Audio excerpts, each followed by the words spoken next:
First of all, I would like to thank Institute of Engineers for giving me that platform to express the knowledge I have, the experience I have, and I would like to bow my head down before all the mentors of the dice, and thanks to Almighty, my parents, my good wishes before I start anything.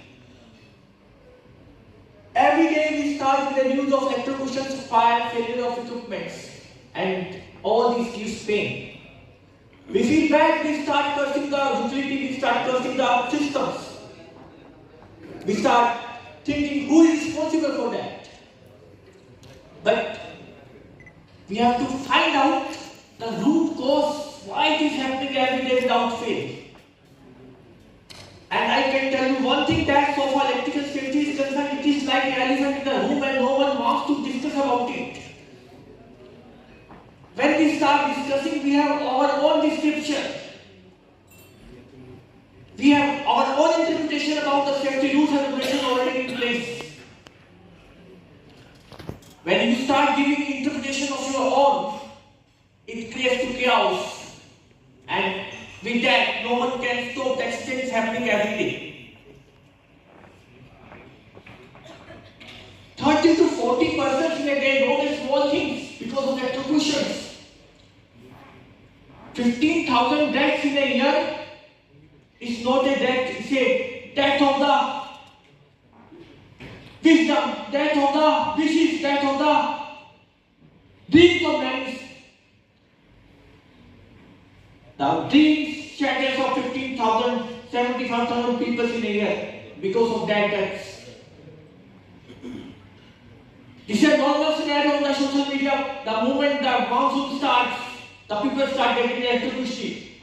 The moment they touch any electric poles, who is responsible? We have to understand the root cause of all these things and we have to stop it.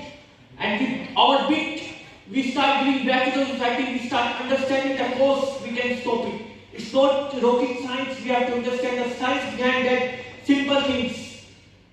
Even my animals are not scared because of that, all these things.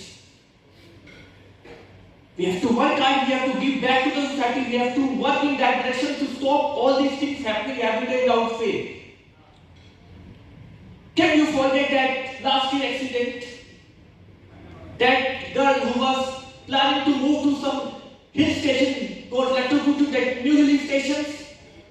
Can you forget this innocent mother who lost life with her daughter? Can you forget this accident happened last month in Vivek area? Can you forget this life-killing accident, 24 persons killed in the Rajkot gaming zone? Can you forget about the accidents happening every day in the big apartments? Can you forget about the fire in the transformer substations, generating stations, industries? And can you forget the Bhar plant 1997 case? 59 people died, more than 100 injured, and in that injured 23 were children. Can you forget all these things? And these are the NCRB, the only agency in India, National Crime Record Bureau, that gives data of all these things, and the whatever I am depicting here is the basically recording data. For think about the data of electrocutions and fire that are not being recorded. It's a painful area. It's time to wake up. It's a wake-up call. We talk about the disease, we talk about everything, we talk about anything in the world. But who will talk about that life of precious people? Shattering of dreams of many because of this fire, electrocution and failure of equipments. Who will talk about the fire and electrocution happening every day without fail?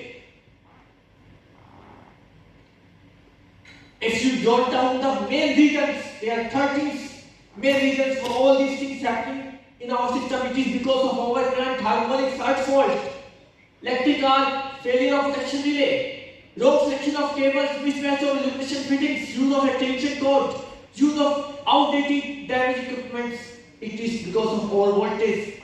Consumers have become presumers inadequate designs of grounding and earthing systems, and there is no proper verification, testings of the installation you have in your place. In every report, whatever you open, the reason for any fire, electrocutions, big explosions goes to that short circuit. We have to understand what that short circuit is. The short circuit starts when there is an accident, there is a heat, there is a fuel. The fuel is the combustible material available in that vicinity. Heat is being generated because of the short circuit current, and oxygen is already available in the system. When you can't stop that heat generated by short circuit because of faulty equipment, because of the improper arcing, because of non-functioning of your protection systems, no one can stop it. It is bound to happen, and we have to stop it with proper selection. We have to do the proper education, we have to do the proper training of the persons, and we have to change the mindset, because safety is a game of mind. Once you change the mindset, there will be change in the society, there will be change the mindset, can bring changes and can stop the accidents happening every day without fail. No one can ignore the importance of earthing and grounding, because in the absence of earth there will be an earth, and an earth itself is a disaster. You can't protect yourself when you don't have adequate earthing designs in the systems you are working with. You have to understand the purpose of earthing and grounding equipment. It controls the voltage level, it controls the voltage level phase to neutral. It controls the earthing ground.